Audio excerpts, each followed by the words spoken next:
हम सब लोग जाति गणना मांगेंगे, जाति गणना होगी तो हम आरक्षण मांगेंगे। इसीलिए आप लोग धोखा दे करके आना चाहते हैं। BSBP न्यूज डिजिटल में आपका स्वागत है। साथियों, अखिलेश यादव और अमित शाह भिड़ गए संसद में।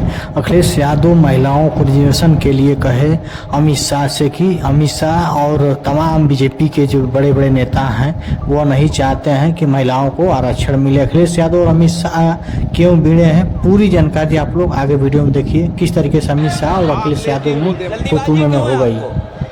आपको जल्दीबाजी क्यों है महिला विधेयक के पक्ष में? हम आप जनगणना क्यों नहीं कराना चाहते?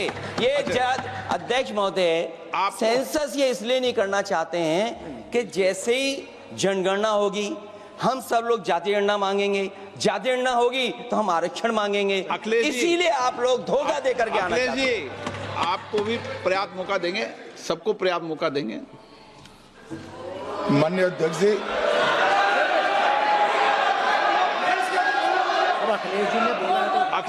साथियों, अखिलेश यादव एक तरफ संसद भवन में नारी के लिए यानी महिलाओं के लिए आरक्षण की मांग कर रहे थे, भाजपा को लपेट रहे थे, तब तक अचानक जो है अमित शाह जी खड़े हुए और लगे अखिलेश यादव जी की हर एक बातों को तोड़ मरोड़ का जवाब देते हुए। तब तक जो है सभी सांसदों में हंगामा मच गया। पहले सुनिए, देखिए क्या बोल रहे हैं अमित शाह।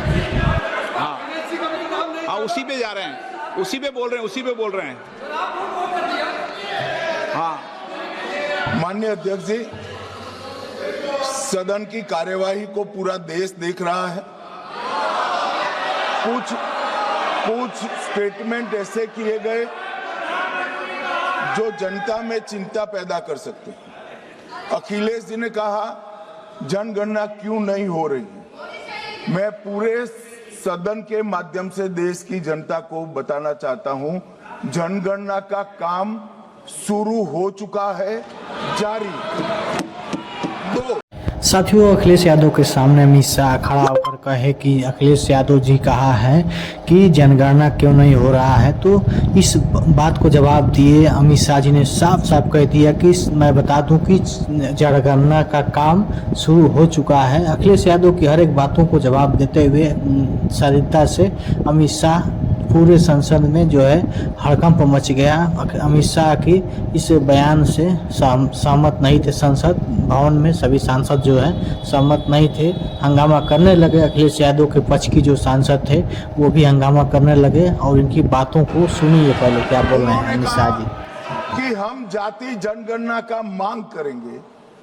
मान्यवर, मैं आपके माध्यम से सदन को बताना चाहता हूं कि सरकार ने जाति की जनगणना करने का निर्णय ले चुकी है और आप बैठिए बता दो।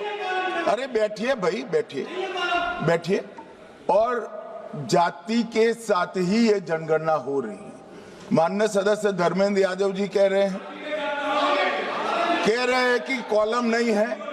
उनको मालूम पड़ना चाहिए कि अभी घरों की गिनती हो रही है और घरों की कोई जाति नहीं होती है। समाजवादी पार्टी का चले तो घरों की भी जाति तय कर ले। मान्यवर, जब व्यक्तियों की जनगणना होगी, नागरिकों की जनगणना होगी, तब उसमें जाति का कॉलम रखा है।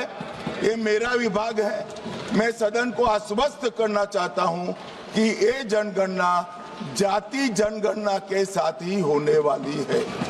तीसरी बात, इन्होंने ये जो आपने समझाया कि साथियों, अमित शाह ने कहा कि जाति जनगणना के काम पूरी अच्छी तरीके से चालू कर दी गई है, धीरे धीरे करके अपनाए न। धर्मेंद्र यादव को भी कह दी कि माननीय सांसद धर्मेंद्र यादव जी से मैं कहना चाहता हूं कि जाति जनगणना का जो प्रक्रिया है चालू हो गई है। अखिलेश यादव जी से भी मैं कहना चाहता हूं कि जाति जनगणना की प्रक्रिया चालू हो गई है, इसमें जो है दखलंदाजी न करें। सुनिए अमित शाह को।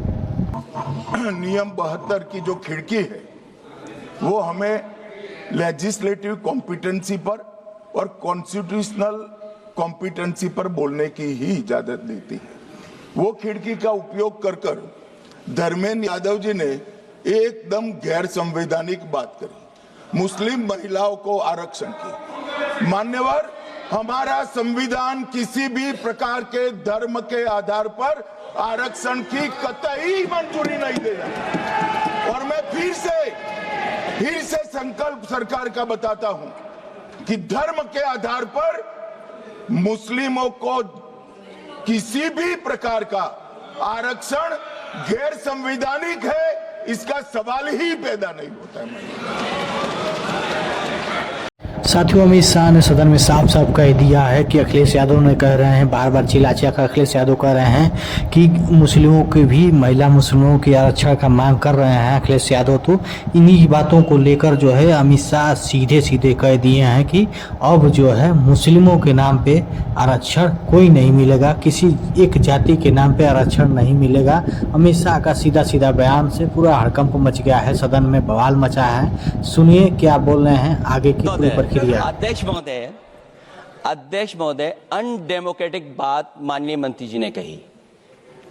हो सकता है उन्होंने धर्म की बात कही हो, लेकिन पूरा देश आदि आबादी को आरक्षण चाहता है।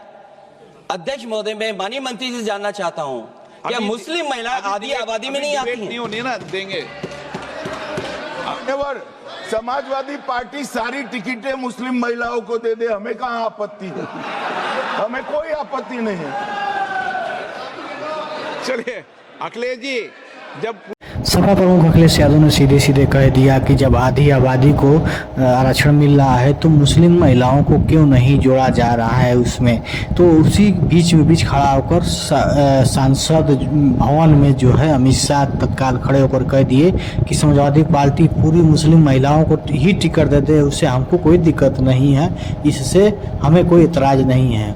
नाले पे डाला मारते हुए सुनिए फिर आगे की बयान। पूरी डिबेट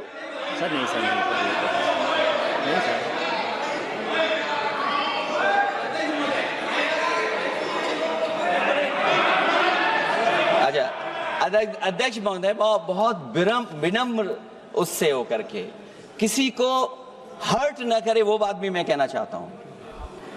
अध्यक्ष महोदय, जब माननीय प्रधानमंत्री जी को पिछड़ों से वोट चाहिए था तो माननीय प्रधानमंत्री जी अपने आप को कहा कि मैं पिछड़ी जाति से आता हूं। चलो ये नहीं, चलिए आगे बढ़िए। अब आप डिबेट मत करो ऐसे, ठीक है ना? चलिए साथियों, मैं यह स्पष्ट कर दूं कि इस समय गणना हो रही है महिलाओं के रिजर्वेशन को लेकर, महिलाओं के आरक्षण को लेकर, टिकटों के लिए महिलाओं का आरक्षण कितना रहेगा, कितने भागीदारी महिलाओं को दिया जाएगा। आधा आबादी के तौर पे महिलाओं को जो है आरक्षण देने के लिए बात हो रही है, चर्चाएं हो रही है संसद भवन में। इसी बीच में अखिलेश यादव ने तीखा सवाल खड़ा कर दिया है कि जब आधी आबादी महिलाओं के लिए दिया जा रहा है आरक्षण तो मुस्लिम महिलाओं के लिए भी अलग से उसमें व्यवस्था किया जाए। मगर अखिलेश यादव की इस बात को बिल्कुल बीजेपी नकारती चली जा रही है, बिल्कुल मानने को तैयार नहीं है। इसी बात को लेकर काफ़ी बहस हो रही है और अखिलेश यादव एक तरफ जो है मुस्लिम महिलाओं की लड़ाई लड़ रहे हैं, मुस्लिमों की लड़ाई लड़ रहे हैं, एक तरफ बीजेपी जो है हिंदू की लड़ाई लड़ रही है, हिंदुओं के लिए ताल पे ताल ठोकती जा रही है, हिंदू मुस्लिम करके। अब जो है संसद भवन में क्या यह विधेयक पास होगा या नहीं, आप लोग कमेंट के जरूर बताएं।